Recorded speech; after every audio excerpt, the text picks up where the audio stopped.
Hey everybody, just want to share a quick little insight from my state general conference this morning.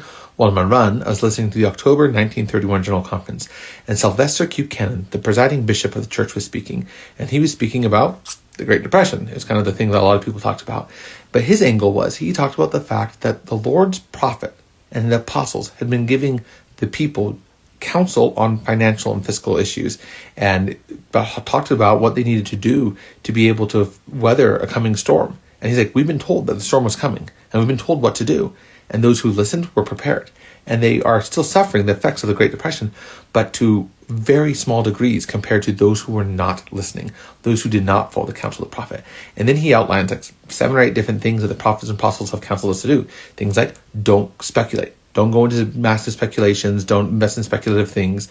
He goes into the fact that too many people are investing out of greed, and that they are never satiated with what they have, and they are always desiring more and more and more, and that has caused them to be uncontent with bounteous blessings and what they have, and that it causes them to live out of their means. He talks about the importance of living within your means. He talks about the importance of staying out of debt, paying off debt that you're in. He talks about the importance of developing thrift and self-reliance. He talks about the importance of home industries and the fact that we need to learn how to do things at home. And, today we don't really do as much at home as we really should. Specifically, the number one glaring issue that I see a lot is people don't know how to cook. They eat out a tremendous amount. That is wicked expensive. Like, I am talking about your budget is being blown most often by your eating habits. And eating out is way more expensive than learning how to cook simple, tasty meals at home. And he points out that the home industry and home cottage industries, and whether you are actually making something to be able to sell to others or just simply doing stuff at home to cut costs, are ways to live within your means.